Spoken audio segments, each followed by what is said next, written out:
We got us a corpse and cartridge occasion.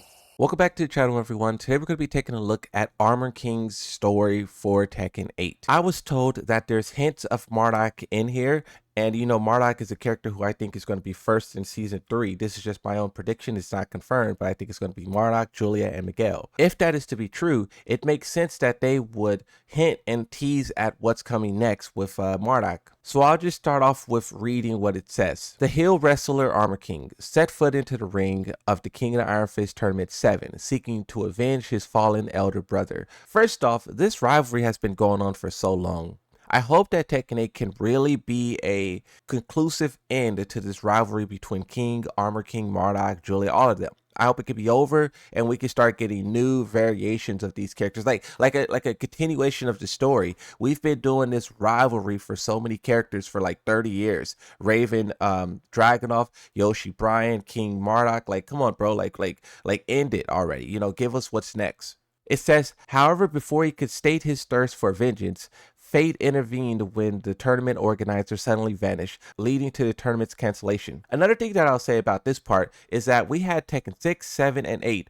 All of these tournaments started but did not conclude. Tekken 6 ended when Jin left to go fight a demon. Tekken 7 ended when Heihachi went to go fight Kazuya. Tekken 8 ended when Kazuya went to go fight Jin. I don't understand why all of these characters keep entering in these tournaments. One, when they know it's rigged, and two, when their stories doesn't even connect to it at all. You have Armor King showing up to a tournament to get revenge on someone who killed his brother, and that tournament has not concluded 3 times. So why doesn't he just find him somewhere in a locker room or somewhere in a back alley and just get busy? You know what I mean? I think it's ridiculous that so many of these characters are forced into this tournament, and that's also prolonging their story. Oh, the tournament didn't end. Oh, this didn't happen. Oh, that. Like, it just makes no sense. Also, keep in mind, a lot of these characters are entering in the tournament for revenge, but they have to fight through so many other people to get there. King shows up to the tournament. His first opponent's not going to be Marduk. It's going to be like Brian Fury, Fang Wei. If he gets eliminated, then he's cooked. So that whole idea of showing up to a tournament to get revenge is stupid.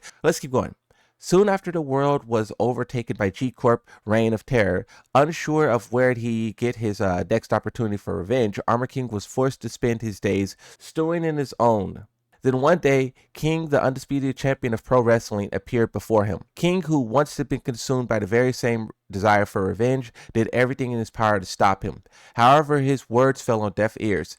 This is a quote, "Save your breath. I will have my revenge, no matter what." This is talking about Marduk. This is Armor King. This is King talking to Armor King, saying, don't try to get revenge against Marduk. Just let it go. For those of you who don't know, back in like Tekken 4, Marduk killed the original Armor King. There was 2. There was one which was the original, which was the brother. Marduk killed him. And then this Armor King that we have now is trying to get revenge. So King is trying to intervene in that beef and say, just let it go. So the fact that Armor King is saying, I will have my revenge, it kind of alludes to the fact that Marduk is coming, right? The quote says, if you insist to walk down this path, then you must get through me first. Show me your resolve in the ring. So this is King saying, if you want to fight Marduk, you got to fight me. This is crazy. King showed up trying to be like a messenger of peace. Then when Armor King didn't step down, he was like, okay, we'll throw hands then. King and Marduk are friends. They are like teammates. And then you have Armor King and I believe JC, which is the female version of Julia. Those 2 are teammates.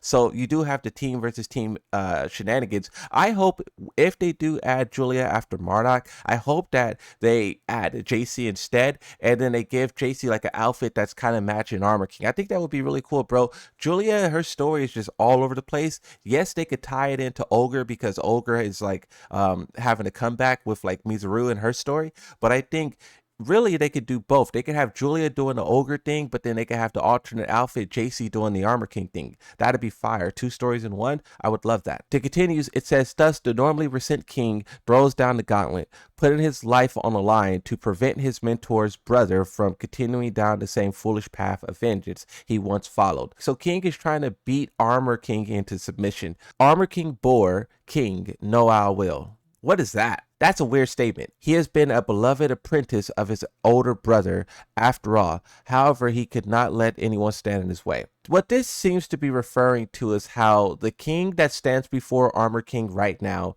was mentored by the original Armor King. So you do have like King is basically torn, right? He knows the original Armor King and he was mentored by him, but he's friends with Marduk. And this new Armor King wants revenge no matter what. And if he had to go through King, he'll do it. I'll tear down the champion by any means necessary. It's all fair in my world. This is the life of evil, and I live it to the fullest. Determined to lay out King, Armor King breaks the seal of a forbidden move that his brothers has passed down to him in secret. Laying in wait for him on the other side of victory is the man he swore vengeance against. Armor King will not fail his brother again. He wants Marduk, but King is stepping in his way. I really would hope that in this battle, Armor King wins so he could then proceed to fight Marduk, and then he wins maybe that. But here's the thing that you got to keep in mind for Marduk as well, right? Marduk had this agreement with Armor King, where if Marduk loses, he will retire and never fight again. If Marduk wins, then Armor King will have to take off his mask, basically defacing. If you deface a luchador, that's insane, right? So that was the original stakes, but it seems like Tekken 8 is trying to make it a little bit more serious, where Armor King is like, screw that, I want blood. If and when we get Marduk, I hope we see a more finite ending to the story so we can see what comes next. Is it a path of redemption? Is it a path of like brothership? Is it like a path of forgiveness? Where do you guys want this story to end for Armor King? What is the next chapter? We've done Revenge for like 4 games, but what comes next? All of these bios that we've been given for Tekken 8 is kind of like a teaser. And once the game gets to more of a finite state, I would like for them to go back around and just give us like a conclusion to some of these characters and the journeys that they're on.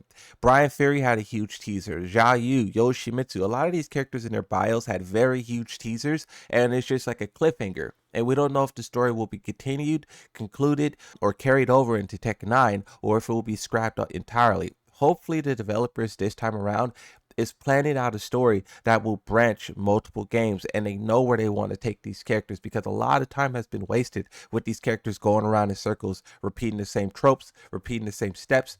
And when a character is cool as Armor King and how exciting his story is, I just want to see the next version of that already. There's also this looming theory of whether or not the developers will do story DLC for Season 2. We know they did Season 1 where they explained all of the characters' inclusion into the story. But when you look at Season 2, these characters aren't as connected as one may, assume. Yes, you can tie Anna to Fakaram and Mary Zoo, but Armor King really is off doing his whole other thing, which is why I think the developers should try to do like some character endings, or at least like comic panels like they did with Fakaram. Something like that just to expand on the story and give us a deeper understanding of the characters would be really awesome. I'm assuming we'll get more information about Armor King at the Tekken Talk that they'll probably do before release,